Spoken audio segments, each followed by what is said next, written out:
scrublands, Central Washington.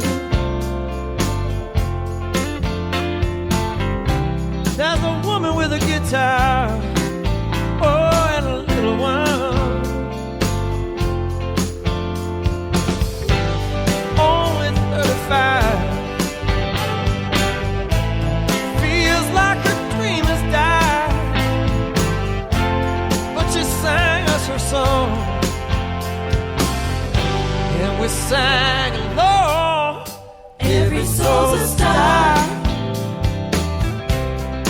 Deep inside we know it's true. Just be who you are. It's all you got to do.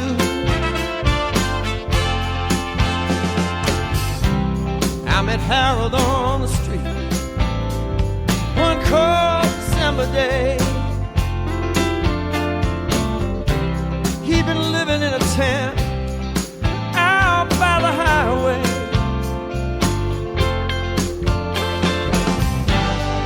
Tired and sore, thought this world held so much more. Down in Boston, he's got a daughter. Yeah, he's still a proud father. Every soul's a star. Deep inside we know it's true. Just be who you are. It's all you got to do.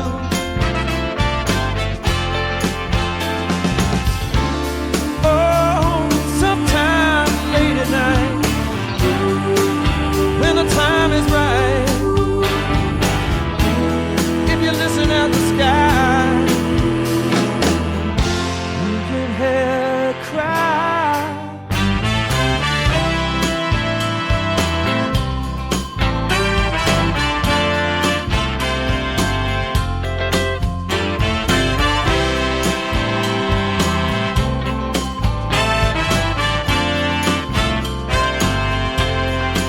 Every soul's a star. Deep inside we know it's true. Just be who you are. That's all you got to do. Every soul star. Every single soul. Every soul star. Every single soul. Just be who you are.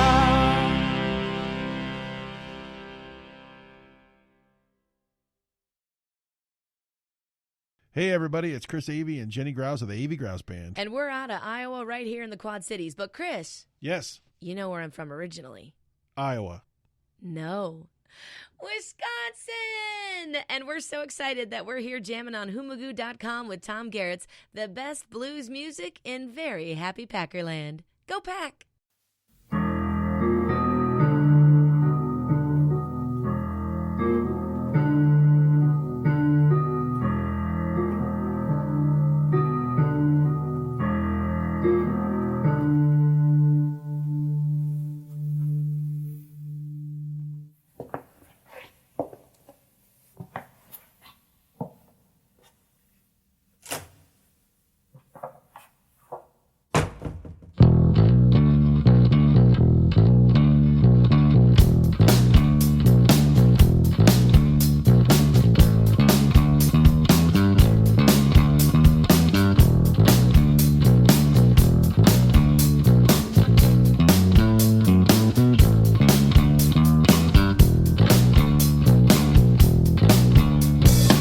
Out on the front porch, waiting for that man to come home. I'm out on my front porch, waiting for that man to come home. I don't know where he is, but I'm certain he's not alone. Well, he's been keeping strange company, maybe stepping out on me. Well, he got himself some new friends.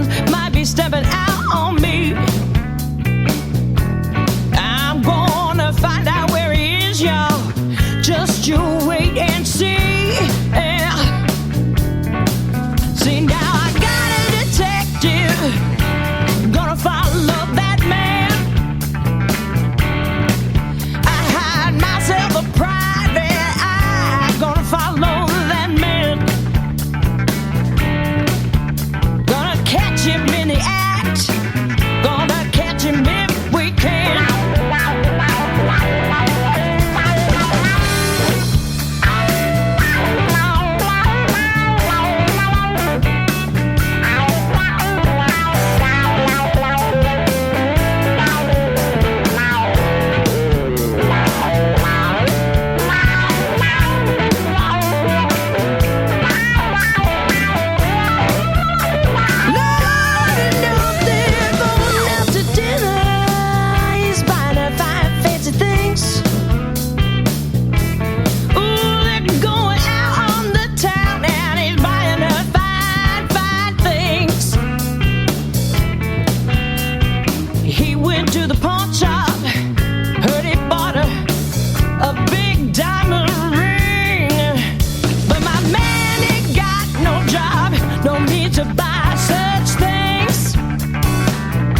That man is lazy, not a dollar to his name.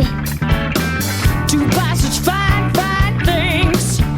Think he's scraping in my bank account, or he sold his mama's things. Lord, Lord, now I'm sitting on my front porch, waiting for that man, waiting for that man to come on home. Yeah, I'm out on my front porch, sitting, waiting for the man to come on home. This time I got my 44 gun. He won't be stepping out no more.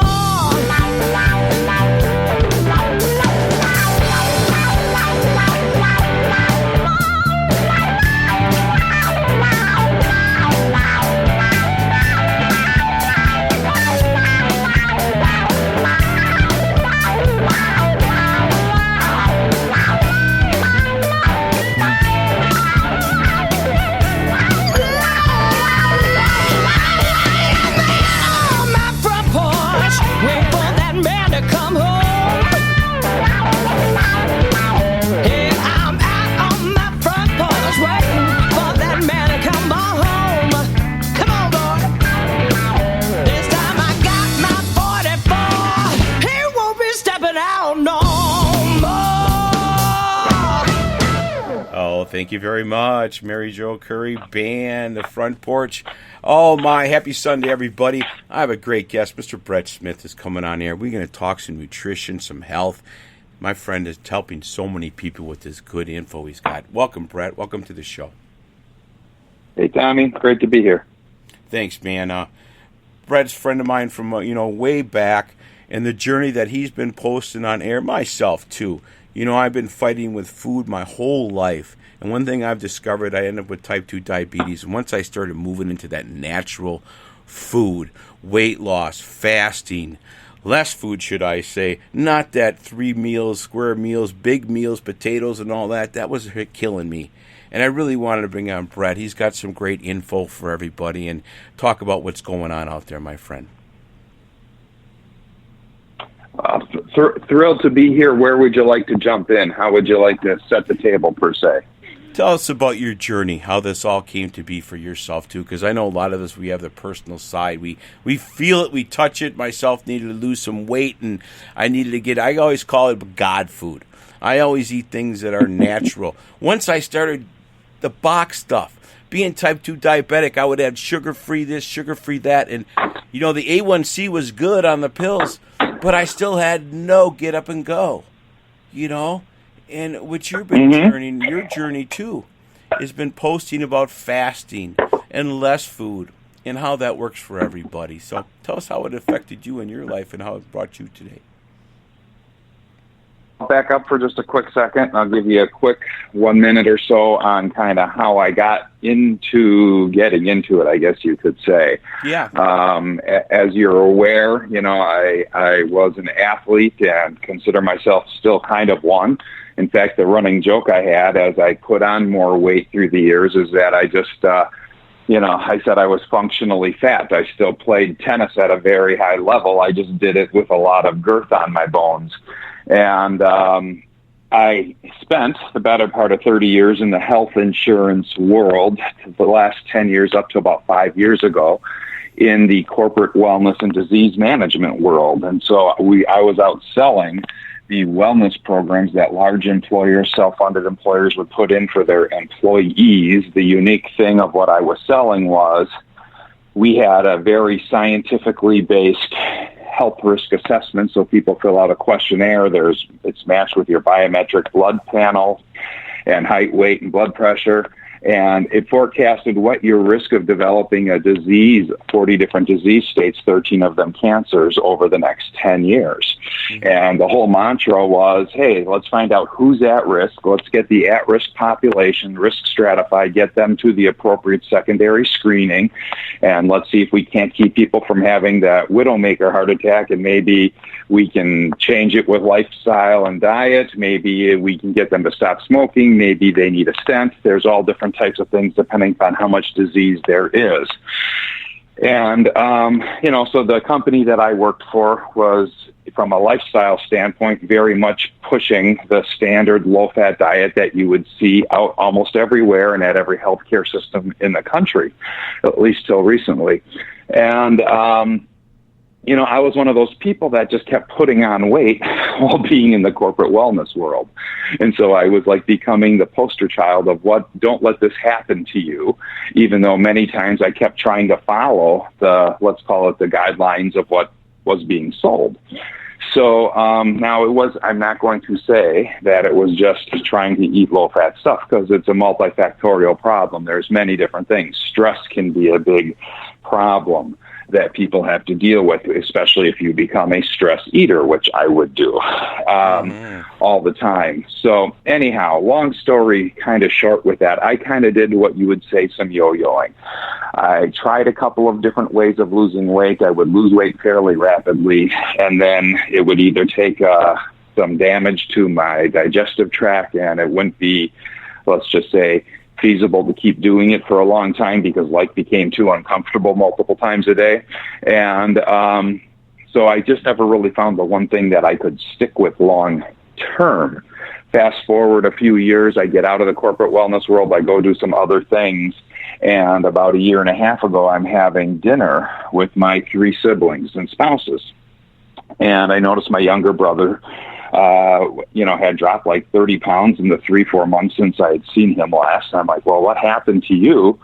And he goes, well, I've been doing this low carb thing. And I'm like, okay. And he said the word keto, which I didn't really grasp on because I'd been 4 years out of the corporate wellness world and wasn't really paying attention to, at the moment, what I thought was most likely a fad diet. So I, the next day, went down to Chicago, played in a tennis tournament, came back, and the next day after that started kind of researching the buzzwords, the low carb, the keto stuff, and I got very fearful that my younger brother might be doing something that's dangerous, because I was out for 10 years selling, hey, low saturated fat, low fat in general, be worried about that high LDL cholesterol, and that those are all the things that the healthcare world pushes. And I'm like, oh, my God, he's going to be a skinny guy in a casket, and I don't want to lose my brother. So I go, well, I'm going to just go find the science and the research that shows the definitive stuff on where he's going wrong with all of this.